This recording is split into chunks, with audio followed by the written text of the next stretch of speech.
Hi everyone, मैं आपका दोस्त अजय राघव और मेरे अपने YouTube channel Ajay Raghav abroad में आपका बहुत बहुत स्वागत है।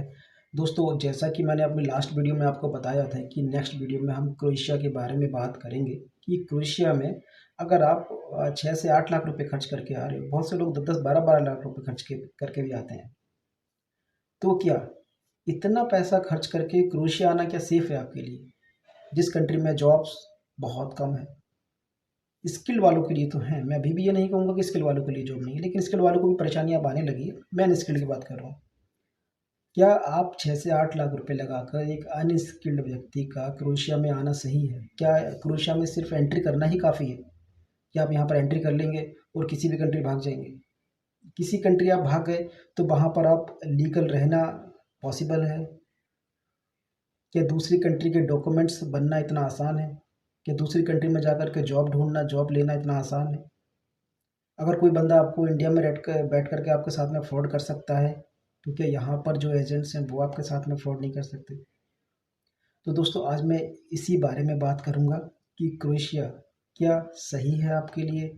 6 से 8 लाख रुपए या 6 से 10 लाख रुपए खर्च करके यहाँ पर आ रहे हैं, क्योंकि इतना पैसा खर्च करने के बाद भी अगर आपको जॉब ना मिले तो कहीं ना कहीं बहुत बड़ी परेशानी है। दोस्तों, वीडियो स्टार्ट करते हैं। बड़ी बेसिक सी बात, हमारे पास जो इन्फॉर्मेशन आती है वो कहाँ से आती है?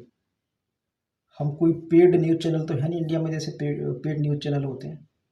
हमारे पास में जो इन्फॉर्मेशन आती है वो खुद जो लोग हमें आप बीती बताते हैं वहीं से हमारे पास में इन्फॉर्मेशन आती है। जो लोग हमारे पास में ज्वाइनिंग करने आते हैं या जो बहुत सारे लोग क्वेरी करते हैं, तो क्वेरी अच्छा, असल में क्वेरी करनी किसको पड़ती है ये भी बताऊँ? क्वेरी जिसकी अच्छी जॉब चल रही है, वो सेटिस्फाई है, वो कम क्वेरी करता है कि यार मैं यहाँ पर इतना पैसा लगा कर आया हूँ, पहले थोड़ा बहुत पैसा कमा लूँ, उसके बाद मैं कुछ सोचूंगा। अब क्वेरी करता कौन है? जो बेचारा वहाँ पर आकर के फंस गया है। तो हमें जो मौजूदा समय में इतना एक बुरा अनुभव हुआ है, ख़ास तौर पर क्रोएशिया से, कि लोग क्रोएशिया आ तो रहे हैं, लेकिन परेशानियाँ इतनी गलत हो रही हैं कि हमें सुनकर बहुत ख़राब लगता है। लोगों का कहना ये है कि लोग 2-2 3-3 महीने वहाँ पर काम करते हैं, एम्प्लॉयर उनकी सैलरी मार लेता है। और इनको एम्प्लॉयर उनकी सैलरी क्यों मारता है? कि उनके सिस्टम के बीच में कोई एशियन बंदा आ चुका है, भले वो इंडियंस हो, नेपाली हो, बांग्लादेशी हो, पाकिस्तानी हो। क्योंकि यहाँ पर क्या है ना, यहाँ पर कोई अगर क्रोएशियन बंदा है और उसको किसी इंडियन बंदे से बात करनी है, तो उसको बीच में कम्युनिकेशन गैप आता है उसके बीच में। तो वो किसी ना किसी बंदे को अपना रखते हैं जो एक मीडिएटर का काम करे। तो वो मीडिएटर इन चीज़ों का फ़ायदा उठाता है, आपकी सैलरी वगैरह से पैसे कटवा लेता है काफ़ी। और पैसे क्या कटवा लेता है भाई, मैं पैसे भी आपको बताऊँ, वो 200-200 300 यूरो तो सिर्फ टैक्स के नाम पर कटवा लेते हैं, जबकि इतना टैक्स नहीं जाता। और बहुत से लोगों का ये कहना है कि खासतौर पर फूड डिलीवरी का मैं बताऊं, सबसे अच्छा ऑप्शन क्रोएशिया में अभी तक तो यही था कि फूड डिलीवरी या कंस्ट्रक्शन। कहीं पर आपको जॉब नहीं मिलेगी तो फूड डिलीवरी या कंस्ट्रक्शन में आपको जॉब मिलेगी ही मिलेगी। लेकिन अब क्या समस्याएं वहाँ पर आ रही हैं?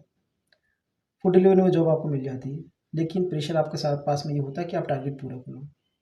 दिक्कत ये होती है, हमें जो लोगों से सुनने को मिला है, बहुत सारे लोगों के साथ में ये दिक्कत है कि ऑर्डर्स ही नहीं आते, तो हम ऑर्डर पूरे करेंगे कहाँ से?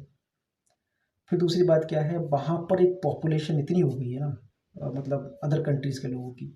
तो वहाँ के जो लोकल के लोग हैं, क्रोएशियन जो लोग हैं, वो एक मतलब चिड़चिड़ापन उनके अंदर आ गया है। वो एक असहज महसूस करने लगे हैं आपको देखकर, मतलब इरिटेट होने लगे हैं आपको देख कर के, तो उनके व्यवहार में भी बहुत बदलाव आया है। तो वहाँ से न्यूज़ भी हमारे पास में ऐसी आती हैं, कहीं पर लड़ाई का झगड़ा हो गया, किसी ने बोतल फोड़ के सर पे मार दी, तो किसी ने रास्ते में खाना छीन लिया, किसी के पैसे छीन लिए। ये न्यूज़ेज़ हमारे पास में सुनने में आती हैं सारी क्रोएशिया से। तो दोस्तों, मैं आप सभी लोगों की नॉलेज के लिए मैं ये बात बता दूँ, क्रोएशिया आना ही सब कुछ नहीं है। 8-10 लाख रुपए लगा कर अगर आप ब्याज पर लेकर के, ज़मीन बेच करके, किसी से कर्जा लेकर के वहाँ पर आ रहे हो, तो आपके ऊपर इतना मेंटली प्रेशर हो जाएगा, आप ये हदराएँगे। जॉब मिल गई तो बहुत अच्छी बात है, लेकिन अगर नहीं, देखो, अनस्किल्ड हो तो मुझे नहीं लगता कि यहाँ पर कामयाब हो पाओगे। क्रोएशिया की मैं बात कर रहा हूँ। स्किल्ड हो तो कामयाब हो जाओगे, थोड़ी दिक्कत आ सकती है लेकिन कोई बात नहीं। ये हम कह रहे हैं, क्रोएशिया में भी स्किल्ड वर्कर को कोई परेशानी नहीं है। तो इतना पैसा अगर खर्च करके आओगे, उसके बाद जॉब ना मिलना, फिर दूसरी बात क्या है, क्रोएशिया के अंदर लोग इतना भागने लगे हैं जॉब छोड़ छोड़ करके, वहाँ के एम्प्लॉय भी अब आपका पासपोर्ट अपने पास में रखने लगे हैं। हालांकि इलीगल है लेकिन रखने लगे हैं। अब पासपोर्ट पास में रख लेते हैं, को दूसरा आदमी कोई कंप्लेन नहीं कर पाता, उसको डर लगता है कि मेरा पासपोर्ट रखा हुआ है, मैंने कंप्लेन की तो कहीं मेरी नौकरी तो जाएगी ही जाएगी। लेकिन मैं नौकरी चेंज में दूसरी करूँगा, क्रोएशिया में चेंज कर ली, चलो ठीक बात है। अगर किसी और कंट्री जाऊँगा तो ये मेरी कहीं टीआरसी रिवोक ना कर दे, कोई क्रिमिनल केस मेरे ऊपर ना लगा दे, तो इस वजह से भी लोग कंप्लेन करने से डरते हैं। इसलिए जैसा होता है वो वैसा चलने देते हैं सिस्टम को। तो दोस्तों, ये सारी बातें हमें क्रोएशिया से सुनने को मिलती हैं, तो उस बात पर मैं तो बहुत शॉक्ड हूँ कि अब फूड डिलीवरी या फिर कंस्ट्रक्शन में भी अगर आप सेफ नहीं हो तो परेशानी बहुत ज़्यादा है। हालांकि ऐसा नहीं है, कुछ लोगों से बात होती है जो फूड डिलीवरी में ठीक ठाक पैसा कमाते हैं, लेकिन अब अनकंफर्टेबल लोग फील करने लगे हैं। सबका कहना यह है कि कंपटीशन बहुत ज़्यादा हो गया है, जितना पहले हम पैसा कमाते थे उससे बहुत कम पैसा कमा रहे हैं। और मेरे पास में फ़िलहाल मौजूदा समय में फूड डिलीवरी के ही ज़्यादातर वर्कर्स आए हैं, और उन सबके साथ में सेम परेशानी है। कुछ लोग कहते हैं हमें 200 से 300 से 400 यूरो बचते हैं बस। कुछ लोग ये कहते हैं कि हमें 2-2 3-3 महीने से सैलरी नहीं मिल रही है। कुछ लोग ये कहते हैं कि पैसा मिलना तो दूर की बात, हमारा एम्प्लॉय हमें ताने मार रहा है कि यार मैं तुम्हारा एकोमोडेशन का खर्चा उठा रहा हूँ, तुम्हारे रहने खाने का खर्चा उठा रहा हूँ, तुम कमा ही इतना रहे हो कि हम सिर्फ आपका खर्चा उठा पा रहे हैं। ये मैं रियलिटी बता रहा हूँ, जो रियलिटी है। अब जो लोग क्रोएशिया आने का प्लान कर रहे हैं या फिर आना चाहते हैं, तो देखिए आप फाइनेंशियल स्ट्रांग होकर के आइए।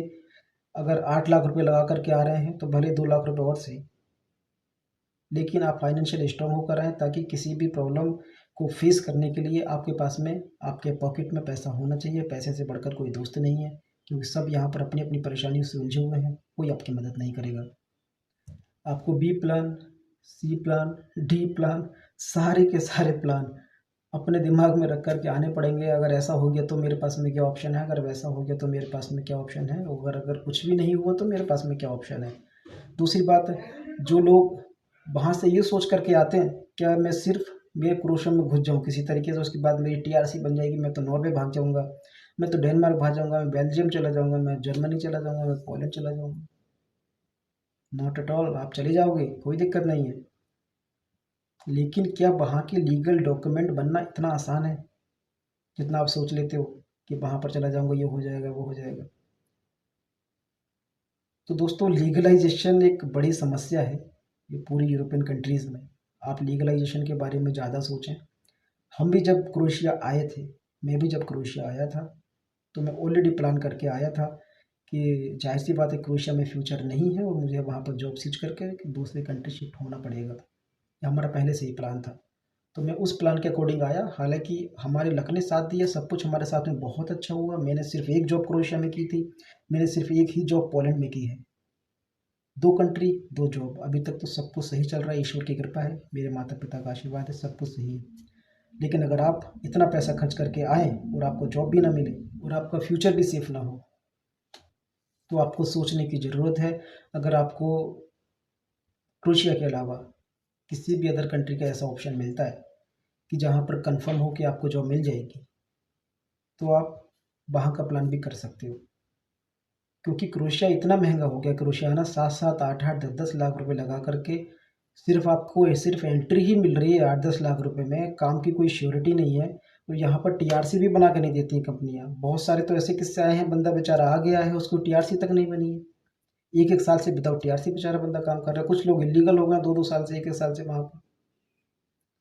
तो भाई जो भी आ रहा है क्रोएशिया, सोच समझ कर आओ, ठीक है। मैं ये वीडियो आपका कॉन्फिडेंस लो करने के लिए नहीं बना रहा हूँ, लेकिन मुझे भी क्रोएशिया छोड़े हुए ऑलमोस्ट 10 महीने हो गए। अब 10 महीने में कितने हज़ार लोग वहाँ पर आए होंगे, जाहिर सी बात है। कुछ वहाँ पर जॉब्स बढ़ी नहीं है, कुछ ऐसा इम्प्लीमेंट वहाँ पर हुआ नहीं है। किससे हमारे सामने रोज़ डेली सुनने के लिए आते रहते हैं। फिर पुराने अनुभवों में अभी जो हमारे साथ में एक्सपीरियंसेस हुए हैं उसमें भी बहुत ज़्यादा फ़र्क है। पहले हम लोगों को जॉब्स प्रोवाइड नहीं करते थे, इतने लोगों से बात नहीं होती थी।